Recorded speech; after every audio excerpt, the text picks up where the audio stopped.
Hi friends, எல்லோருக்கும் வணக்கம். நான் டிஎன்பிசி படிச்சுட்ருக்கேன்ட்டு இந்த சேனலில் வீடியோ அப்லோட் பண்ணிகிட்ருக்கேன். நான் டிஎன்பிசி 4 இயர்ஸாக படிக்கிறேன். விட்டு விட்டு படிச்சுட்ருக்கேன். அதனால் நான் இன்னும் கிளியர் ஆகலை. பட் இந்த டைம் வந்த டெட் 2025 டெட் பேப்பர் 2 நான் ஃபிசிக்ஸ் மேஜர் டெட்டு வந்து கிளியர் பண்ணிட்டேன். இப்போ டெட்டு கிளியர் பண்ணதும் டிஆர்பி படிக்கலாமா இல்லை டிஎன்பிசி படிக்கலாமா அப்படின்ட்டு ஒரு பெரிய கன்ஃபியூஷனில் இருக்கேன். நீங்களும் இந்த மாதிரி டிஆர்பி படிக்கலாமா இல்லை டிஎன்பிசி ப்ரிப்பேர் பண்ணலாமான்னா இந்த வீடியோ பாருங்கள். என்னோடய ஹானஸ்ட் எனக்கு என்ன தோணுச்சோ நான் இப்போ என்ன பண்ணணும் அதை ஷேர் பண்ணுறேன். நான் டிஆர்பி படிக்கலாமா இல்லை டிஎன்பிசி படிக்கலாமான்னு ரொம்ப கன்ஃபியூஷனாக இருந்தேன். அப்போ டிஎன்பிசி ஏற்கனவே ரொம்ப நாள் படித்தோம், காம்படிஷன் அதிகம், சரி டிஆர்பி படிக்க ஸ்டார்ட் பண்ணி பார்ப்போம் அப்படின்னு யூஜி டிஆர்பி ஃபிசிக்ஸ் எடுத்திருந்தேன். டிஆர்பினா நம்ம டீச்சிங் ப்ரொஃபஷன். ஸோ ஈஸியான ஜாப், ஸ்டேபிளான கவர்மெண்ட் ஜாப், ரெஸ்பெக்ட் அதிகமாக இருக்கும். நான் ஃபிக்ஸ்டாக காலையில் 8 மணிக்கு ஸ்கூல் போனோம்னா ஈவினிங் 5 o'clock வீட்டுக்கு வந்துடலாம். சேஃப்டியான ஜாப் அப்படின்னு சொல்லிட்டு படிக்கலான்னு ஆரம்பித்தேன். அது மட்டும் இல்லாமல் என்னோடய சப்ஜெக்ட் ஃபிசிக்ஸ், அது மூலயமா நம்ம சப்ஜெக்ட் மட்டும் படித்தா போதும். ஸோ டீச்சிங் ப்ரொஃபஷன் லவ் பண்ணி அதனால் படிக்கலான்னு சொல்லி ஸ்டார்ட் பண்ணேன். ஆனால் டீச்சிங் ப்ரொஃபஷன் நான் படிக்க ஸ்டார்ட் பண்ணும்போது எனக்கு யூஜியில் நான் டிஆர்பி படிக்கணும் ஃபிசிக்ஸ் அப்படின்னு ஸ்டார்ட் பண்ணும்போது யூஜி படித்து எனக்கு 5 இயர்ஸ் ஆச்சு. ஸோ இதுக்கு மேலே நான் ஃபிசிக்ஸ் படிக்கலான்னு புக் எடுத்து நான் படிக்க ஆரம்பிக்கும் போது ஃபுல்லாக இங்கிலீஷில் படிக்கணும். பட் நான் 12th வரைக்கும் தமிழ் மீடியம். சரி, நானும் யூடியூப்பில் நிறைய சர்ச் பண்ணி பார்த்தேன், ஏதாவது ஒரு அகாடமி நமக்கு தமிழில் கோச்சிங் கொடுக்குறாங்கன்னு. எனக்கு அந்த மாதிரி எந்த அகாடமிலையும் அதிகமாக தமிழ் கோச்சிங் கிடையாது, இங்கிலீஷில் மட்டும்தான். சரி, நம்ம ட்ரை பண்ணி பார்ப்போன்னு ஒரு 1 month நான் டிஆர்பிக்கு படித்து பார்த்தேன். உண்மையாக இங்கிலீஷில் தான் படிக்கணும். படிக்கும்போது எனக்கு கான்செப்ட் காலேஜில் படித்தது தான். பட் இப்போ அண்டர்ஸ்டாண்ட் பண்ண முடியல. நம்ம சேஃபாக நம்ம ஸ்கூல் ஜாப் போகலான்னு சொல்லி படிக்க ஆரம்பித்தோம். பட் இருந்தாலும் என்னால் படிக்க முடியல. ஏன்னா இங்கிலீஷில் கான்சன்ட்ரேஷன் பண்ணி என்னால் படிக்க முடியல. ஏற்கனவே நம்ம 4 இயர்ஸாக டிஎன்பிசி படிச்சிருக்கோம். டிஎன்பிசி தமிழ் நமக்கு நல்லா தெரியும். தமிழும் நமக்கு மேக்ஸும் நல்லா புரிஞ்சதுனால தான் டெட்டு பேப்பர் 2வே நம்மளால் கிளியர் பண்ண முடிஞ்சுது. ஸோ நம்ம டிஎன்பிசியே படிக்க போகலாமா அப்படின்னு எனக்கு ஒரு எண்ணம் வந்துருச்சு. நீங்கள் ஏற்கனவே டெட்டு பாஸ் பண்ணி நீங்கள் டிஎன்பிசி படிக்கிறீங்களா இல்லை டிஆர்பி படிக்கிறீங்களான்னு எனக்கு ஒரு கமெண்ட் பண்ணுங்கள். எனக்கு ரொம்ப யூஸ்ஃபுல்லாக இருக்கும். என்ன மாதிரி நிறைய பேர் இருப்பீங்க, டெட்டு கிளியர் பண்ணிவிட்டு நம்ம டிஎன்பிசி படிக்கலாமா இல்லை யூஜி டிஆர்பி படிக்கலாமான்ட்டு.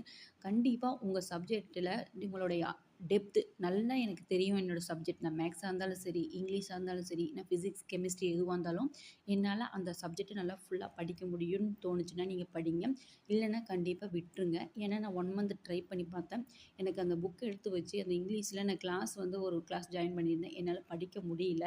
ஏன்னா எனக்கு காலேஜில் படிக்கும்போது ஈஸியாக தெரிஞ்சுது. இப்போ இங்கிலீஷில் படிக்கும்போது எனக்கு அது கஷ்டமாக இருக்குது.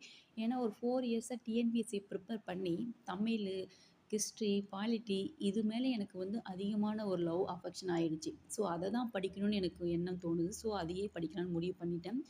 டிஎன்பிசி கரியரில் படித்து ஒரு குரூப் 2 ஜாப் வாங்கன்றது தான் என்னோடய ஆசை. டெப்யூட்டி கலெக்டர் ஆகணும் அப்படின்ற ஒரு எண்ணம் என்னோடய மனசில் இருக்குது. நான் இப்போ தான் என்னோடய சேனலில் சொல்கிறேன். ஸோ நீங்கள் டிஎன்பிசி பார்த்து தேர்ந்தெடுத்து நீங்கள் படிக்க ஆரம்பிச்சிங்கன்னா கண்டிப்பாக படிங்க. நான் இதுக்கு மேலே குரூப் 2 படிக்கிறத டெய்லி வீடியோ போட போகிறேன். ஏன்னா இதுக்கு முன்னாடி நான் யூஜி டிஆர்பி படித்த காரணத்தால் நான் வீடியோ அப்லோட் பண்ணல. இனிமேல் நான் படிக்கிறதுல ஒரு நிமிஷம் மட்டும் ஷார்ட்ஸ் வீடியோ போடலான்னு இருக்கேன். என்னால் முடிஞ்சப்போ நான் எப்படி படிக்கிறேன், என்ன படிக்கிறேன், குரூப் 2 நான் எந்தெந்த புக்ஸ் படிக்கிறேன், இதையெல்லாம் கண்டிப்பாக நான் ஒரு வீடியோவை போடுறேன். ஒரு மோட்டிவேஷனலாக உங்களுக்கும் இருக்கும். என்னோடய சேனலில் நீங்கள் முடிஞ்சால் ஃபாலோ பண்ணுங்கள். கண்டிப்பாக நான் படித்து வேலைக்கு போகணுன்னு நினைக்கிறவங்க நீங்கள் கண்டிப்பாக உட்காந்து படிங்க. இந்த வீடியோ கண்டிப்பாக உங்களுக்கு ஒரு மோட்டிவேஷனுக்காக தான் வீடியோ போடுறேன். நான் வேறு எந்த ஒரு காரணத்துக்காக போடல. எனக்கு ஒரு வீடியோ போட்டுட்டு அதை நான் திருப்பி கேட்கும்போது எனக்கே ஒரு மோட்டிவேஷனலாக இருக்குது. அதனால தான் நான் வீடியோ போடுறேன்.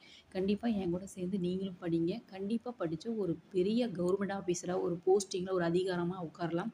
பணமா அதிகாரமானு பார்த்தீங்கன்னா, அதிகாரத்தில் இருக்கிற வேல்யூ வேறு எங்கேயுமே கிடைக்காது. பணம் நம்ம எப்போ வேணால் எப்படி வேணால் சம்பாரிச்சிக்கலாம். கண்டிப்பாக ஒரு கவர்மெண்ட் போஸ்டிங் போயிட்டால் உங்களுக்கு பணமாகவும் சரி, அதிகாரமும் சரி, 2மே உங்களுக்கு சேஃப்டி. சரி, உட்காந்து படிங்க. உட்காந்து படித்தா உங்களுக்கு உங்கள் வீட்டுக்கும் உங்களுக்கும் தான் ரொம்ப ஹெல்ப்பாக இருக்கும். ஒரு ஹவுஸ் ஒய்ஃபாக இருந்து எப்படி படிக்க முடியும்னு கண்டிப்பாக நான் ஒரு வீடியோ போடுறேன். நீங்களும் உட்காந்து படிங்க. படித்தா உங்களால் வெற்றி பெற முடியும். உங்களை குரூப் 2 இல்லைனா குரூப் 4 ஆஃபீஸராக பார்க்க நான் வெயிட் பண்ணுறேன். தொடர்ந்து என்னோட பயணிங்க. Thank you. நான் இப்போ பாருங்கள், நான் காமிச்ச வீடியோவில் புக்ஸ்லாம் காமிச்சிருக்கேன். யூஜி டிஆர்பி படிக்கலான்னு ஃபஸ்ட்டு ஃபிசிக்ஸ் புக்ஸ்லாம் எடுத்து நோட்ஸ்லாம் எடுத்து படிக்க ஆரம்பித்தேன். பட் என்னால் கண்டினியூஸாக படிக்க முடியல. நான் உண்மையாக சொல்கிறேன். எனக்கு தோணுனத நான் வந்து ப்ராக்டிக்கலாக சொல்கிறேன். மறுபடியும் சரி நம்ம ஏற்கனவே டிஎன்பிஎஸ்சி படிச்சிருக்கோமே அப்படின்ட்டு எனக்கு டிஎன்பிஎஸ்சி புக்கை தொட்டு பார்த்தோன்னே எனக்கு அதோட உணர்வே வேறு மாதிரி இருந்துச்சு. நீங்கள் எல்லாம் சொல்லலாம் டிஎன்பிஎஸ்சி படித்தா வேறு மாதிரி கொஸ்டின் கேட்குறாங்க, கஷ்டமாக கேட்குறாங்கன்னு. இருந்தாலும் அதை படித்து பார்க்கும்போது அதோட ஆழம் எப்படி இருக்குன்னா, நமக்கு வந்து கண்டிப்பாக வேலை கிடைக்குன்னு ஒரு தோணுது. நான் தமிழ் புக்ஸ் எல்லாம் அப்படியே வரிசையாக எடுத்து பார்க்கும்போது எல்லாமே நான் படிச்சிருக்கேன். எனக்கு இன்னுமே ஞாபகம் இருக்குது. கண்டிப்பாக படித்தா பாஸ் பண்ணிடலாம். நீங்கள் 1 வருஷம் ஆனாலும் சரி, 10 வருஷம் ஆனாலும் சரி, நீங்கள் அதே ஃபீல்டில் நீங்கள் தொடர்ந்து முயற்சி செஞ்சால் உங்களால் கண்டிப்பாக பாஸ் பண்ண முடியும். நான் வந்து பாஸ் ஆகாத ஒரே காரணம் நான் தொடர்ந்து படிக்க கிடையாது. ஏன்னா நான் படித்த ஒரு 3 மாதத்துல கொரோனா வந்தது. மறுபடியும் மேரேஜ் ஆனதும் குழந்தைகள் 2 பேர். அதுக்கப்புறம் மறுபடியும் படிக்கலான்னு இப்போ தான் நான் புக் எடுத்து ரியலாக தொடர்ந்து படிக்க போகிறேன். ஏன்னா இதுக்கு முன்னாடி நான் டச் விடக்கூடாதுன்னு டெய்லி கொஞ்சம் கொஞ்சமாக படித்தேன். இதுக்கு மேலே தொடர்ந்து படிக்க போகிறேன். நீங்களும் தொடர்ந்து படிங்க. டிஎன்பிஎஸ்சி படித்தது என்றைக்குமே வேஸ்ட் ஆகாது. எல்லோரும் சொல்லுவாங்க, நீங்கள் வந்து வேறு ஒரு ஜாப் போயிட்டே படிங்க, எல்லாமே பண்ணுங்கன்னு. கண்டிப்பாக வேறு ஒரு ஜாப் பண்ணிகிட்டே படிங்க. அதே ஹவுஸ் ஒய்ஃபாக இருந்தால் உங்களுக்கு கிடைக்கிற டைமில் நீங்கள் படிங்க. ஹவுஸ் ஒய்ஃபாக இருக்கிறவங்க கண்டிப்பாக கிளியர் பண்ண முடியும். தொடர்ந்து படிக்கலாம். வாங்க. தேங்க்யூ.